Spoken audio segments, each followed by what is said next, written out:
President Trump has filed a massive lawsuit, seeking at least $10 billion in damages. The case has already drawn international attention, raising serious questions about media responsibility, free speech protections, and the legal limits of documentary editing. United States President Donald Trump has formally sued the British Broadcasting Corporation, seeking damages of no less than $10 billion over a documentary that edited his speech to supporters shortly before the U.S. Capitol riot in 2021. The lawsuit was filed on Monday in federal court in Miami. According to court documents, Trump is seeking at least $5 billion for each of 2 counts brought against the UK publicly funded broadcaster. These include allegations of defamation and violations of the Florida Deceptive and Unfair Trade Practices Act. Trump's legal team argues that the documentary caused him overwhelming reputational and financial harm. Earlier on Monday, President Trump confirmed publicly that he intended to file the lawsuit. Speaking to reporters at the White House, he said the broadcaster put words in his mouth and suggested that artificial intelligence may have been used in the editing process.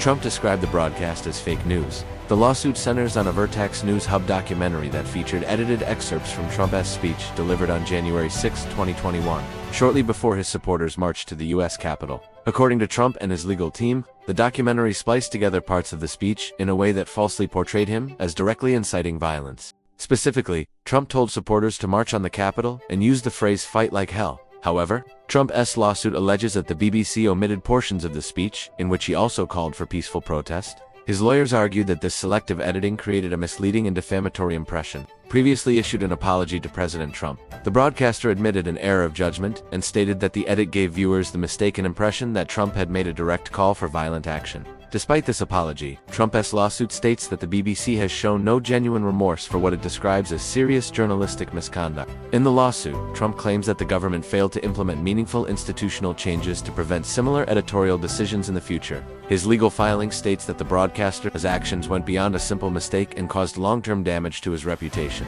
A spokesperson for Trump's legal team issued a statement accusing of having a long-standing pattern of misleading its audience in coverage of President Trump. The statement alleged that the broadcaster's reporting served what it described as a leftist political agenda. There is no legal basis for the lawsuit. The broadcaster argues that under the U.S. Constitution, there are strong legal protections for freedom of speech and the press. The BBC has stated that for Trump to succeed, he would need to prove not only that the edit was false and defamatory, but also that the broadcaster knowingly misled viewers or acted with reckless disregard for the truth. Legal experts have said the government could argue that the documentary was substantially true and that its editing choices did not create a false impression. They also noted that the broadcaster could claim the program did not cause actual harm to Trump's reputation. The controversy surrounding the documentary led to a significant internal crisis. The dispute prompted resignations by 2 of the broadcaster's most senior officials, highlighting the seriousness of the fallout over the editing decision. The edited speech appeared in the Panorama documentary shortly before the 2024 U.S. presidential election, adding to its political sensitivity. Trump went on to win the November 2024 election, making the lawsuit part of a broader pattern of legal actions he has taken against media organizations. Trump has previously filed lawsuits against other major media outlets, including CBS and ABC, both of which settled with him following his election victory. He has also sued the New York Times, the Wall Street Journal, and a newspaper in Iowa. All of those outlets have denied wrongdoing. The lawsuit against the BBC is among the largest financial claims Trump has pursued against a media organization. It also marks a rare case of a sitting U.S. president suing a foreign, publicly funded broadcaster in a U.S. court. The case is expected to test the boundaries of defamation law, journalistic editing standards, and constitutional protections for the press. It could also have significant implications for how international media organizations cover U.S. political figures.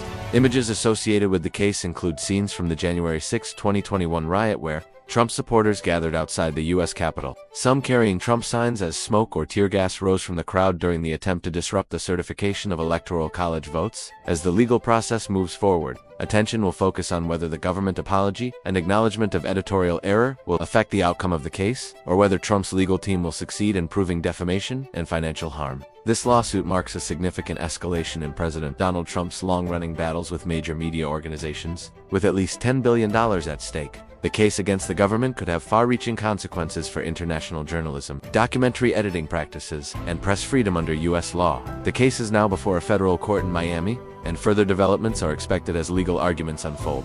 We will continue to follow this story closely and bring you verified updates as they emerge. You're watching Vertex News Hub. Stay with us for trusted global news and in-depth coverage.